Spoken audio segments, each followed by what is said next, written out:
नमस्कार दोस्तों, teaching with Shivam में आप सभी का हार्दिक स्वागत है।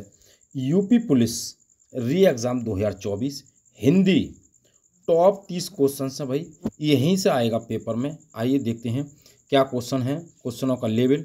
तो पहला क्वेश्चन आपकी स्क्रीन पर है। क्वेश्चन क्या कहता है, इनमें से जिसका जन्म अंडे से होता हो को व्यक्त करने वाला कौन सा एक शब्द है। तो भाई जिसका जन्म अंडे से होता हो उसके लिए क्या कहेंगे। तो ऑप्शन ए पक्षी, बी अंडाणु, सी अंडज और चौथा कहता है अंत्यज। तो उसे क्या कहा जाएगा, सही आंसर हो जाएगा उसे भाई अंडज कहेंगे। ऑप्शन नंबर तीसरा करेक्ट आंसर हो जाएगा, अंडज कहा जाएगा। आइए नेक्स्ट अगला क्वेश्चन है। अगला क्वेश्चन कहता है कि निम्नलिखित में अमृत का अनेकार्थक शब्द नहीं है। तो अमृत का अनेकार्थक शब्द नहीं है, स्वर्ण है, पारा है, मोती है या दूध है। तो भाई अमृत किसे नहीं कहा जाता है। तो अमृत की अगर बात की जाए भैया, सही आंसर है भाई मोती को नहीं कहते, स्वर्ण को कहते हैं, पारा को कहते हैं, दूध को कहते हैं, मोती को अमृत नहीं कहते। ऑप्शन नंबर चौथा करेक्ट आंसर हो जाएगा। स्वर्ण है, पारा है, दूध है, सुरभोग है, सुधा है, सोम है, पीयूष है, अमीय है, ये सभी क्या है भैया, अमृत के हैं। आइए अगला क्वेश्चन देखते हैं। नेक्स्ट क्वेश्चन है अगला, अमृतलाल नागर के उपन्यास मानस का हंस की कथा वस्तु है। तो अमृतलाल नागर की जो कथा वस्तु है मानस का हंस। ऑप्शन ए बुंदेलखंड का सांस्कृतिक जीवन है उसमें। ऑप्शन बी हिरासोन्मुख बुद्धकालीन भारत है। ऑप्शन तीन लौरे चंदा की लोक कथा है। ऑप्शन चार तुलसीदास का मानसिक विकास है। तो क्वेश्चन नंबर इसकी अगर बात की जाए, मानस का हंस जो अमृतलाल नागर द्वारा रचित प्रसिद्ध उपन्यास है, इस उपन्यास में तुलसीदास का जो स्वरूप चित्रित किया गया, किसका, तुलसीदास का। तो ऑप्शन नंबर चौथा करेक्ट आंसर हो जाएगा, तुलसीदास का मानसिक विकास का चित्रण किया गया है। चौथा ऑप्शन करेक्ट आंसर है। क्वेश्चन आपको अच्छे लग रहे हो तो वीडियो को ज़्यादा से ज़्यादा शेयर करें और लाइक करें। चैनल पर नए हैं तो चैनल को सब्सक्राइब करें। आइए गंगा मैया उपन्यास के लेखक कौन है भाई। गंगा मैया उपन्यास के लेखक हैं ऑप्शन ए नागार्जुन, ऑप्शन दो भैरव प्रसाद गुप्त, ऑप्शन तीन राही मासूम रजा, ऑप्शन चार अब्दुल बिस्मिल्ला। तो गंगा मैया उपन्यास के लेखक कौन है, सही आंसर हो जाएगा भाई इसके लेखक हैं भैरव प्रसाद गुप्त। ऑप्शन दूसरा करेक्ट आंसर है। नेक्स्ट अगला क्वेश्चन है कि निम्नलिखित वाक्य में आए खाली स्थान के लिए सही शब्द चुनिए। आजकल के नौजवानों ने बुजुर्गों की खराब कर रखी है। ऑप्शन ए मिट्टी, दो बालू, ऑप्शन तीन सूरत, ऑप्शन चार दिमाग। तो भाई क्या कर रखी है भाई, तो इस क्वेश्चन का सही आंसर हो जाएगा मिट्टी हो जाएगा भाई। ऑप्शन पहला करेक्ट आंसर है। नेक्स्ट अगला क्वेश्चन है, चैन की बंसी बजाना मुहावरे का सही अर्थ होगा। ऑप्शन ए सुख से रहना, ऑप्शन दो धीरे धीरे काम करना, ऑप्शन तीन बात पर अड़े रहना, ऑप्शन चार प्रतीक्षा करना। तो भैया चैन की बंसी बजाना का तात्पर्य हो जाएगा ऑप्शन नंबर पहला सुख से रहना। ए ऑप्शन करेक्ट आंसर है, सुख से रहना। नेक्स्ट अगला क्वेश्चन है, लोग भूल गए हैं पर साहित्य अकादमी पुरस्कार पाने वाले कवि हैं। तो लोग भूल गए हैं साहित्य अकादमी पुरस्कार पाने वाले कवि। ऑप्शन पहला गिरिजा कुमार माथुर, दूसरा रघुवीर सहाय, तीसरा ऑप्शन कहता है कुमार नारायण, चौथा ऑप्शन है त्रिलोचन। तो सही आंसर इसका बताना है भाई, ऑप्शन नंबर दो हो जाएगा, रघुवीर सहाय को मिला था भैया 1955 में। कब मिला था, 1955 में इनके लिए साहित्य अकादमी पुरस्कार मिला था। दूसरा ऑप्शन करेक्ट है। अगला है कि भाई इनमें से उसी समय का व्यक्त करने वाला कौन सा एक शुद्ध शब्द है। उसी समय का यानी कि उसी समय का व्यक्त करने वाला सही शब्द आपको बताना है भाई। तत्सम कहते हैं, तुरंत कहते हैं, तात्कालीन कहते हैं, तत्काल कहते हैं, उसे क्या कहते हैं भाई। उसी समय का एकार्थक शब्द होता है तत्कालीन। तो कौन हो जाएगा, तत्कालीन। तो ऑप्शन नंबर तीसरा करेक्ट आंसर हो जाएगा तत्कालीन। जो कभी बूढ़ा ना हो उससे अजर कहती हैं, जिसकी कभी मृत्यु ना हो उससे अमर कहती हैं। आइए अगला क्वेश्चन देखते हैं भैया। अगला क्वेश्चन क्या है, कृत प्रत्ययों के संयोग से बनने वाली क्रिया को क्या कहते हैं। तो कृत प्रत्ययों के प्रयोग से बनने वाली क्रिया को क्या कहा जाता है। कृत प्रत्ययों की बात की जाए तो सकर्मक कहते हैं, पूर्वाकालिक कहते हैं या नाम धातु कहते हैं, उसे क्या कहते हैं भैया। तो इस क्वेश्चन की अगर बात, तो उसे क्या कहते हैं, कृदंत कहते हैं, नाम धातु कहते हैं, कौन किस सी क्रिया कहा जाता है उसे, तो उसे कहते हैं भाई क्या, कृदंत क्रिया कहते हैं, क्योंकि कृत प्रत्यय की बात हो रही है। तीसरा ऑप्शन करेक्ट आंसर हो जाएगा। नेक्स्ट अगला क्वेश्चन है, श्री कृष्ण के सुन वचन अर्जुन क्रोध से जलने लगे, सब शोक अपना भूल कर करतल युगल युगल मलने लगे, संसार देखें अब हमारे शत्रु रण में मृत पड़े, करते हुए ये घोंसला बे हो गए उठ कर खड़े, प्रस्तुत पंक्तियों में कौन सा रस है। अब रस की बात कर रहा है भैया, श्री कृष्ण के सुन वचन क्रोध से, क्रोध की बात, ऑप्शन ए रोध रस, वीर रस, भयानक रस, बीभत्स रस, कौन सा रस हो जाएगा भैया। तो इन पंक्तियों में रोध रस है, स्थायी भाव क्रोध है भैया, स्थायी भाव क्या है, क्रोध हो जाएगा इसका। नेक्स्ट अगला क्वेश्चन है, क्योंकि क्रोध की बात हो रही है, निम्नलिखित में कौन सा विकल्प विराम भेद और उसके चिन्ह को सुमिलित नहीं करता है। पहला पूर्ण विराम का ये होता है विचिन्ह, अल्प विराम का ये चिन्ह होता है, ऑप्शन 3 योजक का ये चिन्ह होता है, क्या उद्धरण का ये चिन्ह होता है। तो भैया योजक चिन्ह ऐसा नहीं होता भाई, योजक चिन्ह होता है भाई ये वाला, जैसे ये जो लगाते हैं योजक चिन्ह होता है ये। तो ऑप्शन नंबर तीसरा करेक्ट आंसर हो जाएगा। नेक्स्ट अगले क्वेश्चन की ओर देखते हैं कि निम्नलिखित वाक्य में आए खाली स्थान के लिए सही शब्द चुनिए। जिसने गुलाबी कमीज पहनी है नाम श्याम है, ऑप्शन ए जिसका, उसका, किसका, इसका। तो इस क्वेश्चन का सही आंसर जो हो जाएगा आपका भैया, उसका हो जाएगा, उसका नाम क्या, श्याम है भाई। आइए नेक्स्ट अगला क्वेश्चन है, अगला है चाबुक निबंध संग्रह के रचनाकार कौन है। तो भाई चाबुक निबंध संग्रह है, उसके रचनाकार आपको बतानी है।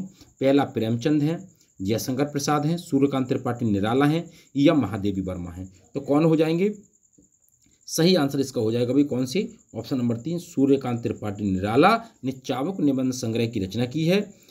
ये हिंदी कविता के छायावादी युग के 4 प्रमुख स्तंभों में से एक हैं। निराला की अगर बात की जाए, इनकी प्रमुख निबंध आलोचना और भी हैं, जैसे चाबुक है, चयन है, संग्रह है, प्रबंध प्रतिमा है। नेक्स्ट अगला क्वेश्चन भाई, अगला क्वेश्चन क्या कहता है, भोर बिहान निशांत निम्नलिखित में से किसके पर्यायवाची शब्द हैं। पहला कहता है दिन के हैं, शाम के हैं, प्रभात के हैं, संध्या के हैं। तो भोर किसे, भोर कब कहा जाता है भाई, अगर भोर की बात करें भाई तो प्रभात को कहते हैं सुबह, प्रभात तीसरा ऑप्शन करेक्ट में, भोर भयो। बिहान निशांत प्रातःकाल आदि प्रभात शब्द का पर्यायवाची हैं। तो क्वेश्चन नंबर अगला देखते हैं भाई क्या कहता है, तुलसी के रस शब्द का समास विग्रह करने पर करणकार की कौन सी विभक्ति मिलती है। तो तुलसी कृत करने पर कौन सी विभक्ति का बात कर रहे हैं भाई, ऑप्शन ए द्वारा, दूसरा का, तीसरा में, चौथा पर। तो इस क्वेश्चन की बात करें, किसी वाक्य मुहावरा वाक्यांश में कारक विभक्ति की बात की जाए तो सही आंसर इसका कौन सा हो जाएगा भैया, द्वारा, तुलसी के द्वारा कृत, यानी तुलसी के द्वारा रचित। तो ए ऑप्शन करेक्ट आंसर हो जाएगा। नेक्स्ट अगले क्वेश्चन की ओर बढ़ते हैं भाई, और अगला क्वेश्चन क्या कहता है भाई, क्वेश्चन है निम्नलिखित में से कौन सा विकल्प वाक्यांश और उनके लिए एक शब्द सही जोड़ी नहीं है। ऑप्शन ए जो बहुत बोलता उसे बाचाल कहते हैं, जो कुछ नहीं जानता उसे अज्ञ कहते हैं, जो मापा ना जा सके अपरिमेय कहा जाता है, जो अनुकरण करने योग्य हो उसे विश्वसनीयता कहते हैं। जोड़ी सही वाली बतानी है आपको, सही नहीं है कौन सी जोड़ी है। तो भैया जो बहुत बोलता हो उसे भी बाचाल कहते हैं, बिल्कुल बात ठीक है भैया। और दूसरा है जो कुछ नहीं जानता उसे अज्ञ कहते हैं, और जो मापा ना जा सके उसे क्या कहते हैं, अपरिमेय कहते हैं, और जो अनुकरण करने योग्य हो उसे भैया अनुकरणीय कहते हैं, न कि विश्वसनीयता। तो ऑप्शन चौथा करेक्ट आंसर हो जाएगा इसका भाई। आइए नेक्स्ट अगला क्वेश्चन है, जो भेदा ना जा सके वाक्यांश के लिए एक शब्द होगा। पहला सर्वशक्तिमान, दूसरा लोह पुरुष, तीसरा अभेद, चौथा दुर्भेद। तो सही आंसर इसका बताना भाई, सही आंसर कौन सा हो जाएगा, जो भेदा ना जा सके उसे क्या कहते हैं, तो उसे कहते हैं भैया अभेद कहते हैं। तीसरा ऑप्शन करेक्ट आंसर हो जाएगा भाई। नेक्स्ट अगला है, व्याल उरग पन्नग निम्नलिखित में से किसके पर्यायवाची शब्द हैं। भौरा, हाथी, सियार, सांप। तो भाई किसके पर्यायवाची हैं भैया, तो करेक्ट आंसर इसका हो जाएगा भाई सांप के हैं, उरग सांप को कहते हैं भैया, सांप के हो जाएंगे। चौथा ऑप्शन करेक्ट है। नेक्स्ट अगला है, यहाँ पढ़ा नहीं जाता वाक्य में कौन सा वाच्य प्रयुक्त हुआ है। तो यहाँ पढ़ा नहीं जाता वाक्य में कौन सा है भैया? तो इस क्वेश्चन का सही आंसर है कर्मवाच्य, भाववाच्य, कृतवाच्य या अवधिवाच्य। यहाँ पढ़ा नहीं जाता भैया, कौन सा हो जाएगा? तो भाई भाववाच्य हो जाएगा। ऑप्शन नंबर दूसरा करेक्ट आंसर है भाई। पढ़ा नहीं जाता मुझसे, चला नहीं जाता मुझसे, लिखा नहीं जाता, भाववाच्य हो जाएगा। आइए अगला क्वेश्चन है, निम्नलिखित में कौन सा उपन्यासकार साहित्य अकादमी पुरस्कार से सम्मानित नहीं है? ऑप्शन पहला जैनेन्द्र कुमार, भगवती चरण वर्मा, मन्नू भंडारी, अमृतलाल नागर। तो सही आंसर बताना भाई, इसका सही आंसर हो जाएगा मन्नू भंडारी। तीसरा ऑप्शन करेक्ट आंसर है मन्नू भंडारी हो जाएगा भैया। अगला क्वेश्चन है, निम्नलिखित में से कौन सा विकल्प शब्द और उनके अनेकार्थक शब्दों की जोड़ी सही नहीं है? पहला अंक चिन्ह, अंक को कहते हैं भाई चिन्ह और भाग्य कहते हैं। दूसरा कोट को किला एक प्रकार का वस्त्र हो। तीसरा बलि को उपहार और कर कहते हैं भाई। चौथा सर को श्रद्धा और तालाब कहते हैं। अब जरा देखें भाई, अगर हम इस क्वेश्चन की बात करें भाई, अंक को चिन्ह भाग्य कहते हैं, बिल्कुल ठीक बात है भाई। कोट को किला एक प्रकार का वस्त्र कहते हैं, बिल्कुल ठीक बात है। बलि को उपहार कर कहते हैं, बिल्कुल नहीं भैया। इसमें जरा देखें, सर को श्रद्धा, सर को क्या कहते हैं भाई? सर को भाई, सर की अगर बात की जाए भैया तो सर श्रद्धा शब्द का पर्यायवाची अनेकार्थक शब्द नहीं है।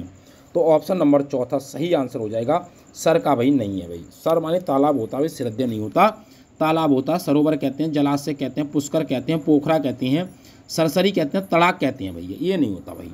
आइए अगला क्वेश्चन, अगला क्वेश्चन क्या है भाई? अगला क्वेश्चन है कि निम्नलिखित में से असत्य कथन की पहचान कीजिए। असत्य कथन, पहला व्यंजन वर्गों के तीसरे और चौथे पांचवें व्यंजन सघोष होती हैं। कह रहा है कभी तीसरा नंबर का और चौथे नंबर का और पांचवें नंबर का ये सघोष होती हैं। दो नंबर और दो, पहला और दूसरा रह गया भाई, ये इसका मतलब क्या भाई? अघोष हो गई भाई।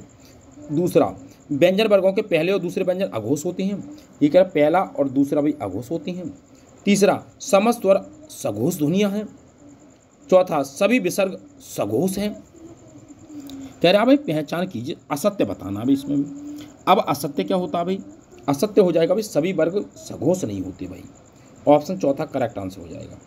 सघोष ध्वनियाँ तो हैं, सभी स्वर, स्वर तो सघोष है भाई, तो इसका मतलब विसर्ग सघोष नहीं है भैया। विसर्ग, सभी विसर्ग सघोष नहीं। ऑप्शन नंबर चौथा गलत हो जाएगा भैया, यही तो गलत है भैया। नेक्स्ट आइए अगला क्वेश्चन। अगला क्वेश्चन क्या कहता है भाई? क्रिया का मूल रूप क्या कहलाता है? धातु, कर्म, प्रत्यय, उपसर्ग। तो क्रिया का मूल रूप धातु कहलाता है, ए ऑप्शन करेक्ट आंसर है। क्रिया का मूलांश जो धातु है भाई। निम्नलिखित व्यंजनों में नासिक के व्यंजन बताना है। ना है, चा है, सा है, उना है, ढा है।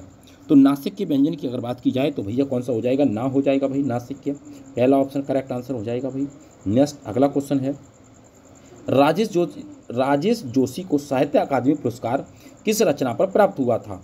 पहला दो पंक्तियों के बीच, नेपथ्य में हंसी, मिट्टी का चेहरा, एक दिन बोलेंगे पेड़। तो राजेश जोशी को साहित्य अकादमी पुरस्कार मिला था भैया, किसके लिए मिला था ये आपको बताना है भाई। तो सही आंसर इसका कौन सा हो जाएगा भैया? दो पंक्तियों के बीच के लिए मिला था, ए ऑप्शन करेक्ट आंसर है। कब मिला था? तो भाई ये मिला था उनको 2002 में। कब मिला था? 2002 में। नेक्स्ट अगला क्वेश्चन, अगला क्या कहता है भाई? सुरेंद्र वर्मा को साहित्य अकादमी पुरस्कार किस वर्ष प्रदान किया गया था? पहला 1995, दूसरा 1996, तीसरा 1997, चौथा 1999। तो सुरेंद्र वर्मा को साहित्य अकादमी पुरस्कार किस वर्ष प्रदान किया गया था? सही आंसर इसका ऑप्शन नंबर 2 हो जाएगा, 1996 में प्रदान किया गया था। दूसरा ऑप्शन करेक्ट आंसर है भाई। नेक्स्ट अगला क्वेश्चन है, निम्नलिखित में से सही वाक्य की पहचान कीजिए। ऑप्शन बी, वे धीमी स्वर में बोला, वे धीमी स्वर में बोले। तीसरा वह धीमी स्वर में बोला। चौथा वे धीमी स्वर में बोला। तो भाई सही आंसर आपको बताना है भाई इसका। तो करेक्ट आंसर इसका हो जाएगा वह धीमी स्वर में बोला। ऑप्शन नंबर तीसरा करेक्ट आंसर है। बोले होता यहाँ पर भाई, यहाँ पर बोला होता भैया, तो यहाँ पर भाई बोले होता, तो तीसरा ऑप्शन सही आंसर है। अगला क्वेश्चन, मोक्ष प्राप्त शब्द का समास विग्रह करने पर कौन सी विभक्ति मिलती है? पहला के लिए, दूसरा से, तीसरा द्वारा, चौथा को। तो मोक्ष के लिए, मोक्ष प्राप्त के लिए भाई, तो मोक्ष प्राप्ति शब्द का समास विग्रह करेंगे तो भाई पर विभक्ति, मोक्ष पर को विभक्ति, मोक्ष को प्राप्त, मोक्ष को प्राप्त हो जाएगा भाई। तो को ऑप्शन नंबर चौथा हो जाएगा, मोक्ष को प्राप्त। नेक्स्ट अगला क्वेश्चन है भाई, सांप छछूंदर की गति होना मुहावरे का सही अर्थ क्या होगा? पहला पछताना, दूसरा असमंजस में पड़ना, तीसरा हो घबरा जाना और चौथा होश उड़ जाना। सांप ससुंदर की गति होना का सही आंसर जो हो जाएगा भैया वो हो जाएगा असमंजस में पड़ना। ऑप्शन दूसरा करेक्ट आंसर है, असमंजस में पड़ना। नेक्स्ट अगला क्वेश्चन है, निम्नलिखित में से कौन सा विकल्प सुमेलित नहीं है? ऑप्शन पहला, अनुप्रास जो होता है वो समान व्यंजनों की आवृत्ति होती है। दूसरा, श्लेष एक शब्द के दो या दो से अधिक अर्थ निकलते हों। तीसरा, उत्प्रेक्षा में उपमेय उपमान की कल्पना या संभावना प्रकट की जाती है। चौथा, संदेह जहाँ उपमेय में उपमान का संदेह प्रकट किया जाता है। भाई तो सही सुमेलित नहीं है ये आपको बताना भाई, इसका मतलब 3 सुमेलित है, एक गलत है भाई। तो अब जरा देखें भाई, पहला समान व्यंजनों की आवृत्ति हो बार बार, हाँ एक ही व्यंजन की आवृत्ति बार बार हो, अनुप्रास होता है, बिल्कुल ठीक बात है भाई। श्लेष अलंकार में क्या होता है, एक शब्द के दो या दो से अधिक अर्थ निकलते हैं, बिल्कुल ठीक बात है। उत्प्रेक्षाप में क्या होता है, उपमेय उपमान की कल्पना की जाती है, बिल्कुल ठीक है। लेकिन संध्या में जहाँ उपमेय में उपमान का संदेह प्रकट किया जाए तो यही गलत है। इसमें क्या होता है भैया, उपमेय और उपमान में संध्या अलंकार होता है। जैसे उपमा किसी से उपमा दी जाए, संध्या का मतलब ऑप्शन नंबर चौथा करेक्ट आंसर हो जाएगा, ये नहीं है भैया, यही तो गलत कह रहा है भाई, ये तो गलत कह रहा है भैया, यही तो नहीं है भाई। आइए नेक्स्ट अगला क्वेश्चन है भाई, और अगला क्वेश्चन क्या कहता है भाई, नेक्स्ट, भाव विलास और रस विलास कृति के लेखक कौन है? तो भाव विलास और रस विलास कृति के लेखक बताने हैं। भूषण हो जाएंगे, मतीराम है, देव हैं, पद्माकर हैं।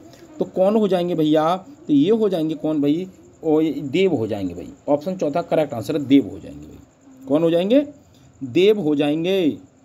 देव रीतिकालीन कवि थे, देव इटावा के रहने वाले थे, सनाड़ ब्राह्मण एवं मुगलकालीन कवि थे। दो ऑप्शन चौथा करेक्ट आंसर। उम्मीद करता हूं दोस्तों कि वीडियो आपको अच्छी लगी हो। वीडियो आपको अच्छी लगी हो तो वीडियो को ज़्यादा से ज़्यादा शेयर करें और लाइक करें। चैनल पर नए हैं तो चैनल को सब्सक्राइब करें। ऑल द बेस्ट, थैंक्स, जय हिंद, जय भारत।